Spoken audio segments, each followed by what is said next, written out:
So hello everyone, आज की class में हम सीखने वाले pair of linear equation in two variable. तो ये हमारी उसकी पहली क्लास है, समझेंगे इक्वेशन क्या होती है और इस चैप्टर में किस बारे में चीजें पढ़नी है। तो सबसे पहले स्टैंडर्ड इक्वेशन हमारी कैसी दिखती है इस चैप्टर की, वो ऐसी दिखती है। अब चैप्टर का नाम समझ लेते हैं। पेयर की बात करिए यानी कि हमारे पास दो इक्वेशन होंगी, एक और दो, ठीक है।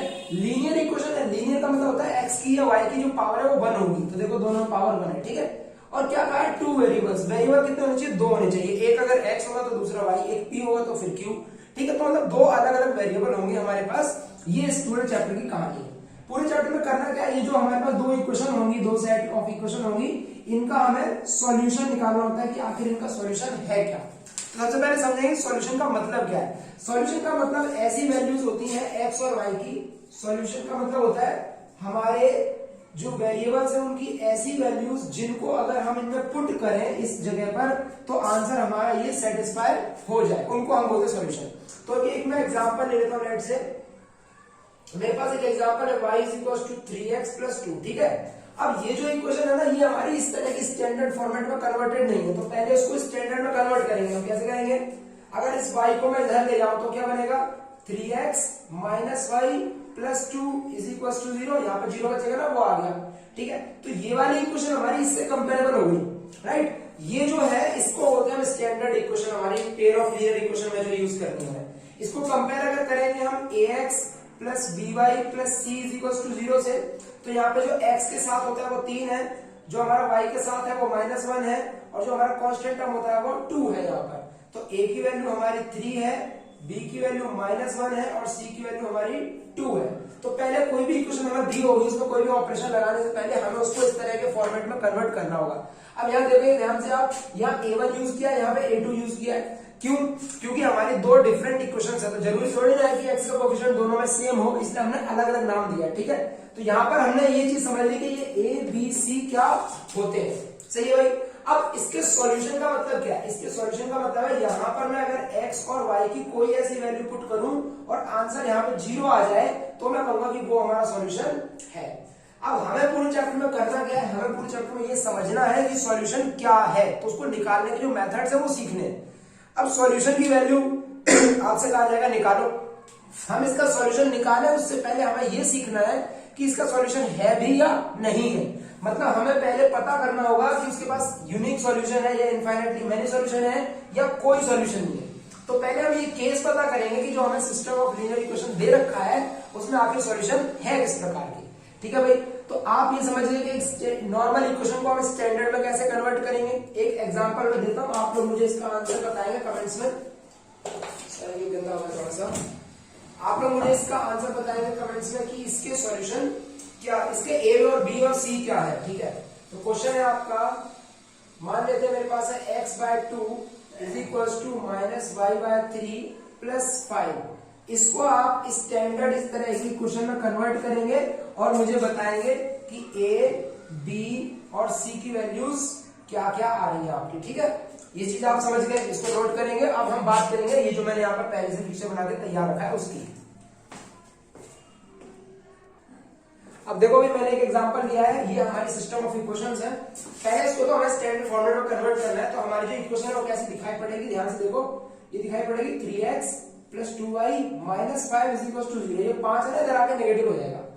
यहाँ पे देखो ये हमारा दिखाई देगा 2x - 3y - 7 = 0। अब ये जो हमारा सिस्टम ऑफ इक्वेशन है, यहाँ हमें पता करना है कि इसके सॉल्यूशन क्या होंगे। तो सॉल्यूशन क्या होंगे वो तो हम नेक्स्ट वीडियो में सीखेंगे। आज हम ये सीखने वाले कि इसके सॉल्यूशन है या फिर नहीं है, और अगर है तो कितने हैं।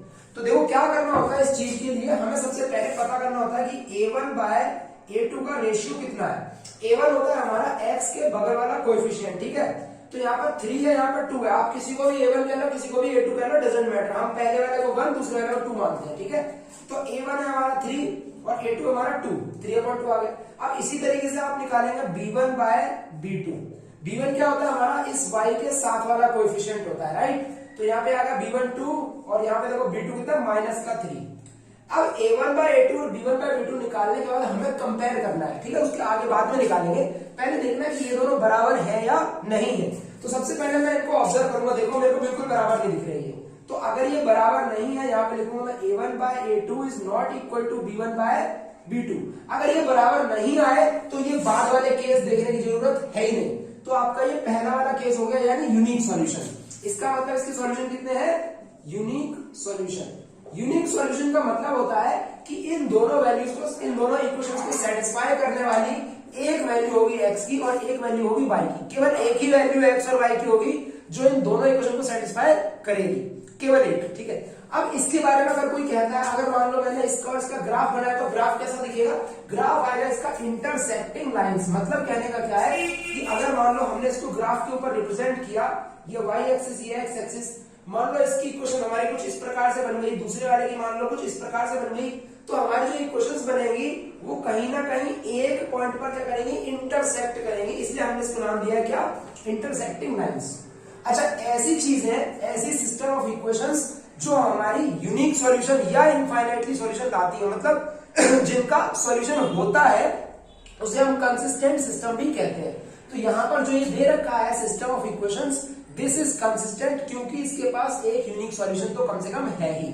तो कोई भी सिस्टम जिसके पास एक सॉल्यूशन या एक से ज्यादा सॉल्यूशन हो, मतलब सॉल्यूशन हो, उसे हम कंसिस्टेंट नाम देते हैं। तो हमने इस सिस्टम ऑफ इक्वेशन के बारे में सारी जानकारी समझ ली कि इसके सॉल्यूशन कितने हैं, ग्राफ कैसा है, वो कंसिस्टेंट है या नहीं। एक और एग्जांपल लेते हैं, इसको आप लोग नोट करेंगे।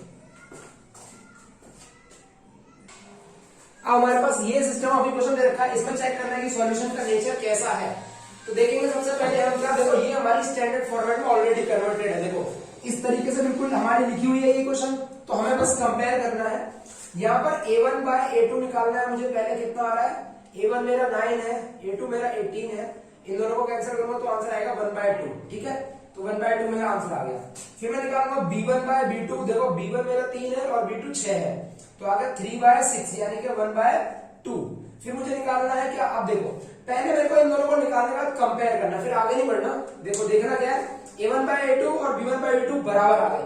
अगर बराबर नहीं आ गए तो हम यही रुक जाते हैं। अगर बराबर आ गए, मेरे ये वाले दोनों क्या आ गए? इक्वल आ गए। देखो 1/2 है ना।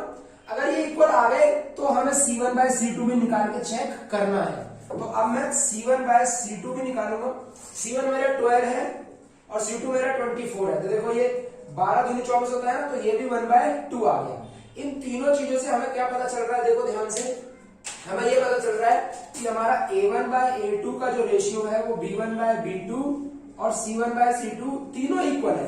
अगर ये तीनों इक्वल होते हैं तो हमारा ये वाला केस बना, और इस वाले केस का मतलब क्या है? देखो इस वाले केस का मतलब इनफाइनाइटली मेनी सॉल्यूशन, यानी इन दोनों सिस्टम ऑफ इक्वेशंस को सेटिस्फाई करने वाले बहुत सारे अनगिनत सॉल्यूशन एग्जिस्ट करते हैं। ठीक है, इन दोनों को सेटिस्फाई करने वाले बहुत सारे अनगिनत सॉल्यूशन है। मतलब एक से ज्यादा पॉइंट पर ये दोनों सिस्टम ऑफ इक्वेशन ये जो है वेरीफाई होंगे, ये दोनों सॉल्यूशन देंगे। ठीक है, अगर इसको हम ग्राफ के थ्रू रिप्रेजेंट करेंगे तो क्या कहानी बनेगी? तो लिखा हुआ है कोइंसिडेंट लाइंस। मतलब अगर आपने इन दोनों का ग्राफ बनाया तो ग्राफ इनका एक के ऊपर एक बनेगा। मतलब आपने पहले मान लो इसकी लाइन बनाई और वो लाइन ऐसी बनेगी। ठीक है, जब इसकी लाइन बनाओगे तो वो भी इसके ऊपर ही बनेगी, बिल्कुल एक के ऊपर एक। तो इस तरह के सिस्टम को हम बोलते हैं क्या? Coincident lines. कोइंसिडेंट मतलब क्या होता है? एक के ऊपर एक लाइनों का बनना। इसी वजह से जितने भी पॉइंट ये होंगे सारे के सारे दोनों को सेटिस्फाई करेंगे, इसलिए हम बोलेंगे इनफाइनाइटली मेनी सॉल्यूशंस के अंदर एग्जिस्ट कर रहे हैं। और क्योंकि इसमें सॉल्यूशन तो है ही, तो इस वाले केस को भी हम कंसिस्टेंट सिस्टम में काउंट करेंगे, यानी ये सिस्टम भी हमारा कंसिस्टेंट है क्योंकि इसमें भी सॉल्यूशन है। ठीक है, आई थिंक आपको चीजें समझ में आ रही है। अब देखो समझना क्या है मेन चीज, जब भी आपका ये वाला केस आएगा, कौन सा? इनफाइनाइटली मेनी सॉल्यूशन, तो आपको सॉल्यूशन निकालने की जरूरत नहीं है। मतलब आपको उन दोनों इक्वेशन को सॉल्व नहीं करना, क्योंकि आपके सॉल्यूशन तो अनगिनत है। अब आप सॉल्व करोगे तो एक दो कितने पॉइंट निकालोगे, है ना? तो इस केस में हम आंसर नहीं निकालते, इसको हम सॉल्व नहीं करते। तो जो भी हम अगली वीडियो में मेथड सीखेंगे उसमें हम इन दोनों सिस्टम को सॉल्व करके कोई एक्स और वाई की वैल्यू नहीं निकालते। जब भी आपको मिल जाए कि आपका इनफाइनाइटली मेनी सॉल्यूशन है, बस लिखो, ग्राफ के बारे में लिखो, कोइंसिडेंट लाइंस होंगी और छोड़ दो। सॉल्व केवल आपको जब भी करना है जब हमारा सॉल्यूशन यूनिक होता है। अगर नो सॉल्यूशन है तो सॉल्व होगा ही नहीं। अगर इनफाइनाइटली मेनी सॉल्यूशन है तो सॉल्व करना नहीं है। ठीक है, आई थिंक आपको ये एग्जांपल समझ में आ गया है। एक छोटा सा एग्जांपल और लेते हैं तीसरे केस को समझने के लिए। तो मेरे पास ये एक और एग्जांपल है, हम इसमें भी चेक करेंगे कि हमारा जो सॉल्यूशन का केस है वो कैसा बन रहा है, कैसे सॉल्यूशन हमारे आ रहे हैं। तो सबसे पहले क्या देखेंगे हम, a1 बाय a2 देखेंगे। a1 बाय a2 वो क्या है, 6 डिवाइडेड बाय 2 है ना, 6 डिवाइडेड बाय 2 कितना आएगा, 3 आएगा। फिर मैं देखूंगा क्या, b1 बाय b2, तो b1 कितना माइनस का 3 है और b2 कितना माइनस का 1 है, ठीक है। तो कितना आ गया, माइनस माइनस कट जाएगा, 3 बचेगा। अब क्योंकि ये दोनों बराबर आ गए तो मुझे तीसरा वाला भी निकालना पड़ेगा। अगर ये बराबर नहीं आते तो यहीं पे हम रुक जाते, मुझे तीसरा भी निकालना पड़ेगा क्योंकि ये बराबर आ गए। तो मुझे देखना है c1 बाय c2, c1 कितना 10 और c2 कितना 9, तो 10 डिवाइड बाय 9। देखो ये तो कटेगा नहीं, कैंसिल नहीं होगा, ये ऐसा का ऐसे ही रहेगा। तो आप लोग ऑब्जर्व करो, ये वाले दोनों तो बराबर है लेकिन ये बराबर नहीं है। तो आपका केस कौन सा बना, आपका केस बना a1 by a2 is equal to b1 by b2 but not equal to c1 by c2। मतलब a1 बाय a2 और b1 बाय b2 तो बराबर है, लेकिन ये c1 बाय c2 वाला जो रेशियो है, ये वाला रेशियो वो इनके बराबर नहीं है। तो जब ये वाला केस बना, यानी कि ये पर्टिकुलर केस, तो हमारा आंसर क्या होगा, हमारा आंसर होगा नो सॉल्यूशन। यानी रियल वैल्यूज में कोई भी ऐसी x और y की वैल्यू नहीं है जो इन दोनों इक्वेशन को एक साथ सेटिस्फाई करती हो। तो आप लिखोगे क्या, आप लिखोगे इस केस में नो सॉल्यूशन। और अगर आपसे पूछा जाएगा कि इनका ग्राफ अगर बनाऊं, इनकी लाइनें अगर मैं ग्राफ के ऊपर रिप्रेजेंट करूं तो वो लाइंस कैसी होंगी, तो आप बोलोगे पैरेलल लाइंस। पैरेलल लाइन का मतलब क्या है कि एक लाइन दूसरी लाइन को कभी भी जिंदगी में मीट नहीं करेगी। ये दोनों पॉइंट जो है ना, ये दोनों लाइन है, वो कभी भी आपस में मिलेंगी नहीं। अगर मिलेंगी नहीं, इसका मतलब कोई भी कॉमन सॉल्यूशन आएगा नहीं, ठीक है। तो आप बोलोगे पैरेलल लाइंस। और क्योंकि इस सिस्टम में कोई सॉल्यूशन नहीं है, तो इस केस को हम बोलते हैं इनकंसिस्टेंट सिस्टम, यानी कि उसमें कोई सॉल्यूशन नहीं है। तो इनकंसिस्टेंट कहा जाता है ऐसे सिस्टम ऑफ इक्वेशंस को जिनमें कोई सॉल्यूशन नहीं होता, ठीक है। आई थिंक आपको ये चीज समझ में आ गई होगी कि हम सॉल्यूशंस के बारे में कैसे पता करते हैं कि केस कौन सा यूनिक सॉल्यूशन है, इनफाइनाइटली सॉल्यूशन है या नो सॉल्यूशन है। आपको इस चीज को देखने के लिए क्या करना पड़ता है, ये तीनों रेशियोज को देखना होता है। सबसे पहले आपको a1 बाय a2 निकालना है और b1 बाय b2 निकालना है। अगर ये बराबर नहीं है तो पहला वाला केस है, अगर ये बराबर है तो आपको c1 बाय c2 भी निकालना है, और अगर वो भी बराबर है तो ये वाला केस है। अगर ये बराबर नहीं है देखो, तो फिर नो सॉल्यूशन का केस है। अब आप लोग इतनी नॉलेज के साथ क्या कर सकते हो, आप लोग एक्सरसाइज नंबर 3.1 जो है हमारी एनसीईआरटी में, उसको अटेम्प्ट कर सकते हो। ये हो गई आपकी बेसिक जानकारी। 3.1 नहीं, सॉरी 3.2। ओके, तो 3.2 एक्सरसाइज जो है आप उसके हर एक क्वेश्चन को आप कर सकते हो। बेसिक क्वेश्चन एनसीईआरटी में जो है उनको आप अटेम्प्ट करेंगे, और अगली वीडियो में हम लोग सीखेंगे methods of finding the solution. तो मेथड्स ऑफ फाइंडिंग सॉल्यूशन में तो दो केस बनेंगे हमारे, एक जब ये क्वेश्चन हमें दे रखी है तब सॉल्व करना, और दूसरा हमारे वर्ड प्रॉब्लम्स। तो सीक्वेंस बाय सीक्वेंस आपको सारी चीजें मैं भेजता रहूंगा, आप इन चीजों को पढ़ करके समझ करके एक्सरसाइज 3.2 तक कंप्लीट करेंगे। मिलेंगे अगली वीडियो में।